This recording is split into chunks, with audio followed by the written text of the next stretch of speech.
Good evening and salutations, my GH fans. So, somebody said this last night, and it wound up coming true. It wound up coming true today. In my live stream yesterday, they have this problem of where the kids are gonna live. You know, is Danny gonna go with Jason, and you just have Rocco and Dante do their own thing, and Scout's gonna be wherever Scout's gonna be at. I sat there and said that Alexis is the best option, but the problem with that is that there's no Rocco, right?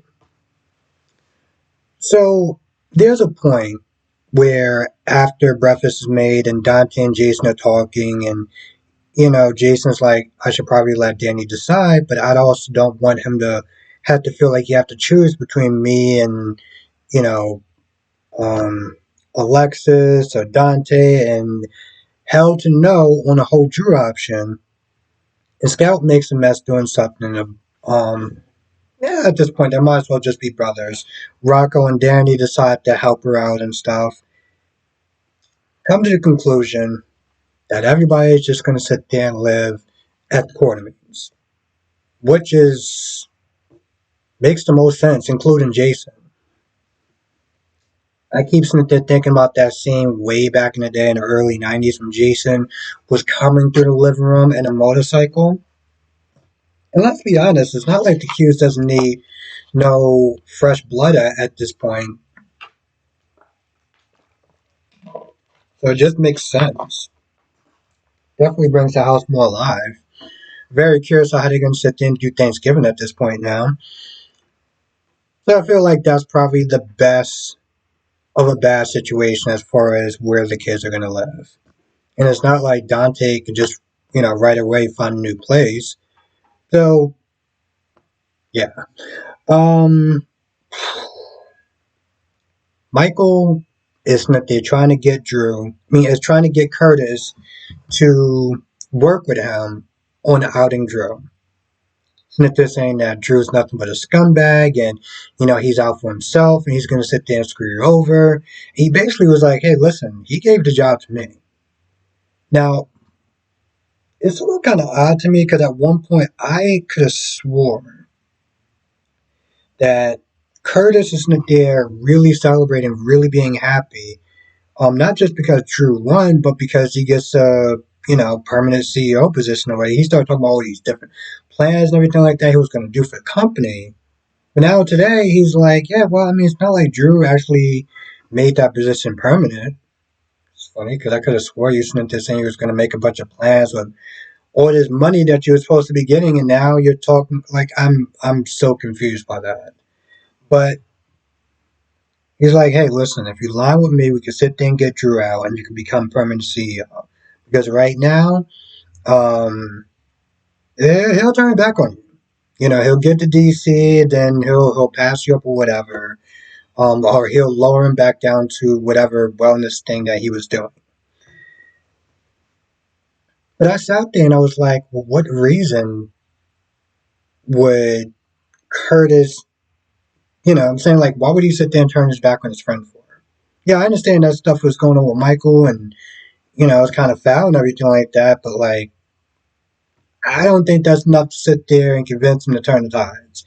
He does sit there and keep the idea open in case Drew does decide to F him over. He was like, okay, well, we'll talk, but right now you just operating off of emotion, so I'm gonna just do what I do right over here, and we'll just sit there and see how this plays out.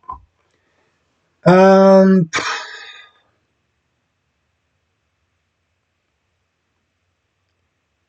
so TJ decided one that he's not there talking to Stella, and at first he was like, it's probably best that I'm not actually at the courthouse. Then it turns out that Molly told him to not go to the courthouse because, most likely she's like, you shouldn't have to sit there and relive that whole event. And Stella's like, she needs you there. Yeah, she told you that, but she needs you there. And it's one of those things, I guess it was like a test or whatever, like, because Molly was happy that TJ showed up. Um, and yeah, she probably shouldn't be sitting there facing that whole thing alone. But it's one of those things where it's like, if he didn't have that conversation with Stella, he wouldn't have been there. And that just would have been another little, whatever in their relationship. And their, I don't want to sit there and say failing relationship, but their relationship is not going well. It's not going as bad as Michael and Willow, but it's not going well. Um, so he does want to go down there. Now Christina's ready. She's like, "Hey, listen, I'm ready to do this. I'm ready to get justice and everything like that." And she finds out that Molly is going to be called as a witness to testify against her. And at first, she's like, "Well, maybe you could sit there and, she's upset." And she's like, "Well, what are you going to sit there and say?" And Molly's like, "I got to tell the truth because if I don't, he's going to use me. He's going to sit there and say I'm being hostile." And Chrissy's like, "Hey, listen, I get it. I don't want you to lie. I don't want you to lose your job. But you can kind of finesse things a little bit." Okay, but she just said that if she tries to downplay stuff, that he's going to treat her as a hostile witness, and eventually this stuff is going to wind up coming out. But at some point, she practically just said, "All right, F it. Whatever happens, happens," and she kind of just throws out um, technically what she's supposed to do to get justice for Irene or Adela or whatever the hell you want to sit there and name this damn child. Um, Now Ava's a little kind of worried about this whole thing because she's like, listen, at the end of the day, a baby is dead, and everyone's holding me responsible. Now, Rick's theory, he tells Ava again that if I'm able to sit there and prove that this was an accident, that's going to get closure for Molly. It has to. So he just reassures her, "Hey, listen, we're going to win. We're going to do this." They get to the courthouse. Um, Christina's not there just giving Ava the death stare. And Molly talks to Rick and it's like, "Hey, listen, you could have sat there and given me a heads up. You have a process server to do this. Like, what are you doing?" TJ finds out, so TJ's not happy, but I mean, it is what it is at this point. I'm gonna be honest, I was actually kind of surprised to sit there and see Stella for some odd reason. Um, so Sasha gets invited to lunch or whatever, but Felicia and Robert, I mean not Felicia and Mac. And you talk about Robert and you talk about the letter and everything like that. And the letter is just basically, I'm here helping out Mom Dukes or whatever. I miss you. I want to sit there and see you when I get back. So just want to sit there and have a relationship with you. And just blah blah blah blah blah. Here's the thing though. When you talk about Cody and how awkward it's going to be in the beginning, I'm like, this is so stupid. Because let's sit there and think about this. They broke up a couple that people genuinely liked. And for what? From what I saw, it looked like the actor that played Robert is probably done with the character for a very long time, if ever he comes back. And that's not a guarantee. And then you made Holly her mom. And how often do we sit there and see her? So it's not like we're going to sit there and get some really great scenes between Robert and Sasha getting to know each other or anything like that to make this sacrifice worth it. So in a sense, it's kind of dumb, but also in a sense, I understand why they did it. I understood why they broke them up. Okay, because for a while they always sat there and said Michael and Willow are boring. I want Michael back with Sasha. I want Michael back with Sasha.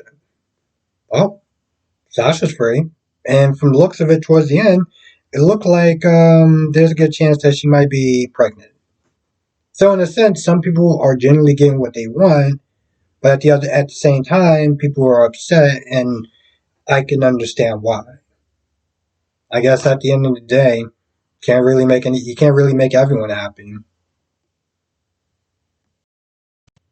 Now, the last scene that I can think of is the one with Gio and Trina. Trina's not there listening to music, just kind of in her own world. and Gio comes in and surprises Trina, and she screams and everything. And I'm kind of just like, did you knock on the door? Because in our reality, you have two of these women that's living in that little space or whatever. Jocelyn and Trina, and you just walk on in like they could have been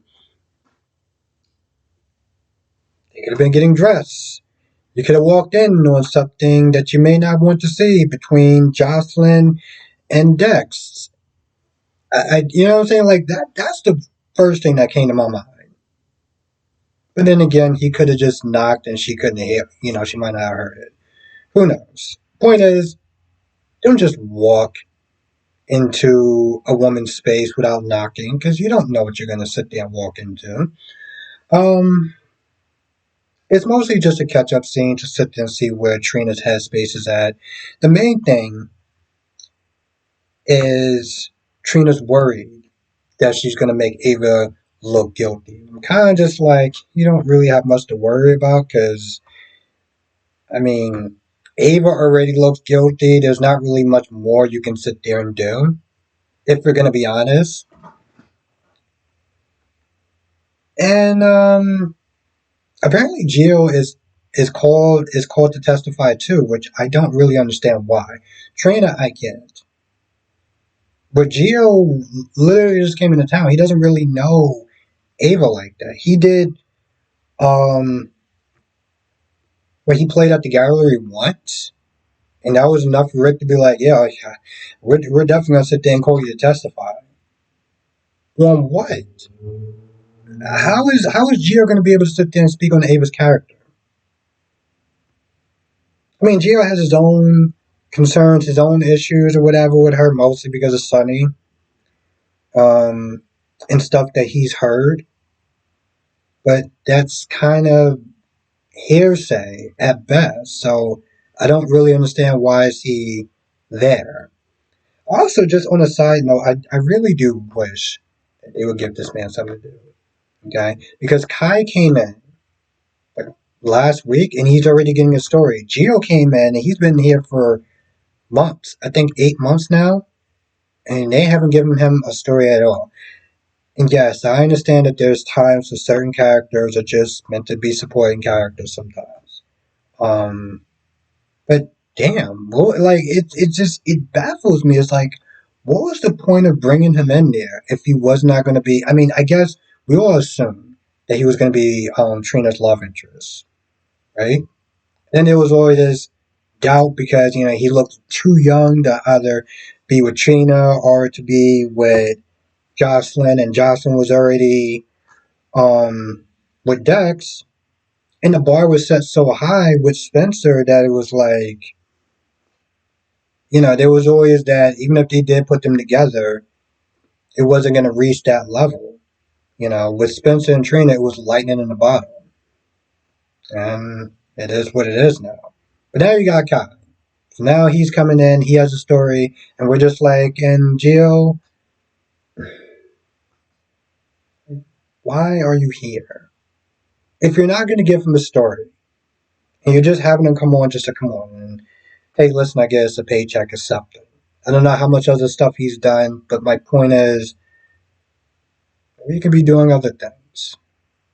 Just saying. I don't hate the character. I know some people really dislike the character.